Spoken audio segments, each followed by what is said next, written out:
सबने दिया है हमको चोट, अब अपनी पार्टी अपना। मुझको वजीर बनाने के लिए ऑफर किया तो वजीर के लिए तो पाँव टला ही नहीं। उन बेगैरतों की तरह हूँ जो वसूलों से हट जाता हूँ। कुछ वसूलों का नशा था, कुछ मुकद्दस ख्वाब थे, यही फी ज़माना शहादत के असबाब। और आप मैं 2014 में चूंकि उनके पार्टी को फेंक दिया था, टिकट को इसी वजह से हरवाना चाह रहे थे कि बेटी हो तो जिंदा रहने देना, बेटा हो तो कत्ल कर देना। बाकी लोग ने पार्टियों के तलवे चाटे, उनकी अपना वजूद नहीं था कि वो अलग से इलेक्शन लड़ सकें। वक्त के फिरौन खड़े भी हो जाएंगे, इंशाअल्लाह अख्तुल-ईमान की कामयाबी को नहीं रोक पाएंगे। ये टिकट की बुनियाद पर जाकर पार्टियों की चाकरी की, गुलामी की, कभी सीमांचल के लोगों के मुद्दों को नहीं उठाया, इसी वजह से तो एमआईएम है। मेन कारण दिल्ली में और पटना में बैठी हुई बेईमान सरकारों ने, जिन्होंने वोट लिया और हमको आज हिस्सा नहीं दिया।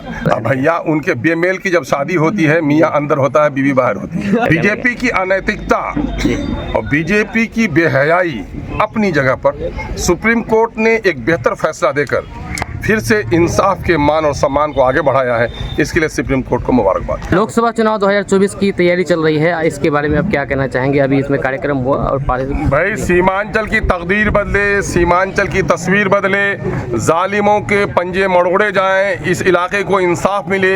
ये लड़ाई शुरू दिन से एमआईएम लड़ रही है। उस लड़ाई की कड़ी में हमारी एक लड़ाई पार्लियामेंट की है, उसके लिए भी पूरी तैयारी चल रही है।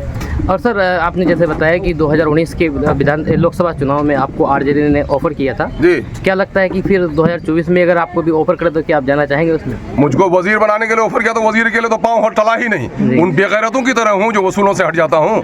कुछ वसूलों का नशा था, कुछ मुकद्दस ख्वाब थे, यही फी ज़माना शहादत के असबाब। और आपने कहा कि 2015 के विधानसभा चुनाव में नीतीश कुमार आपको हरवाने का काम किया, यकीनन जी। तो क्या कारण क्या था इसका कि आप ही को हरवाने के लिए? मैं 2014 में चूंकि उनके पार्टी को फेंक दिया था, टिकट को इसी वजह से हरवाना चाह रहे थे। अच्छा सर, आने वाले दिनों में भी वो लोग दुश्मनी करेंगे मेरे साथ, लेकिन मेरा दावा है कि फिरौन को कहा गया था कि इस माह में जो भी बच्चा पैदा होगा वो तुम्हारे लिए बड़ा घातक साबित होगा।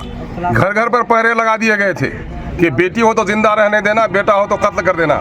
लेकिन हजरत मूसा अलैहिस्सलाम की परवरिश को, उसकी पैदाइश को फिरौन नहीं रोक सका। वक्त के फिरौन खड़े भी हो जाएंगे, इंशाअल्लाह अख्तुल-ईमान की कामयाबी को नहीं रोक पाएंगे। सर, बिल्किस बानो के केस में जैसे कि आपने देखा कि बीजेपी ने उसको छोड़ने का काम किया जो भी उनके दोषी थे, और फिर तो सुप्रीम कोर्ट ने उनको उनकी गिरफ्तारी ऑर्डर दे दिया उनको फिर से वापस जेल में भरने के लिए। तो आप इसके बारे में क्या? बीजेपी की अनैतिकता और बीजेपी की बेहयाई अपनी जगह पर, सुप्रीम कोर्ट ने एक बेहतर फैसला देकर फिर से इंसाफ के मान और सम्मान को आगे बढ़ाया है, इसके लिए सुप्रीम कोर्ट को मुबारकबाद। और सर, अपना सीमांचल आप देखेंगे तो पूरे बिहार पूरे हिंदुस्तान में सबसे पिछड़ा है, और सीमांचल पूरे बिहार में सबसे पिछड़ा है। तो इसका मतलब ये है कि पूरे हिंदुस्तान में सीमांचल सबसे ज़्यादा पिछड़ा है। और सीमांचल शुरू से आज़ादी से लेकर के अब तक कांग्रेस पार्टी की ही राज चलती रही है। तो इसका मेन कारण किसको आप मतलब मानेंगे? मेन कारण दिल्ली में और पटना में बैठी हुई बेईमान सरकारों ने, जिन्होंने वोट लिया और हमको आज हिस्सा नहीं दिया। और हमारे बहुत सारे नेता, एक दो नेता को छोड़कर बाकी लोग ने पार्टियों के तलवे चाटे, उनकी अपना वजूद नहीं था कि वो अलग से इलेक्शन लड़ सकें। टिकट की बुनियाद पर, लंगड़ा बैसाखी की बुनियाद पर चलता है। ये टिकट की बुनियाद पर जाकर पार्टियों की चाकरी की, गुलामी की, कभी सीमांचल के लोगों के मुद्दों को नहीं उठाया, इसी वजह से तो एमआईएम है कि गुलामी नहीं, सबने दिया है हमको चोट, अब अपनी पार्टी अपना। सर, महागठबंधन में किशनगंज में टिकटों को लेकर के थोड़ी मारामारी चल रही है, चाहे मतलब कि महागठबंधन में ही जेडीयू और कांग्रेस के बीच में। तो इसका फायदा क्या सीधा सीधा एमआईएम को जाने वाला है? भैया उनके बेमेल की जब शादी होती है, मियाँ अंदर होता है, बीवी बाहर होती है। बस्ती में कुछ सब टोला होता है, रात को झगड़ा, सुबह को झगड़ा, है ना। लोग कहता है कि मैं बड़ा बदतमीज आबादी है ये, तो मैं इन आबादियों को बदतमीज तो नहीं कहूँगा, लेकिन चूंकि इन लोगों का सबका निज स्वार्थ है, न बिहार का स्वार्थ इनके सामने में है, न राष्ट्र का स्वार्थ है। निज स्वार्थी लोग हमेशा लड़ते झगड़ते रहते हैं।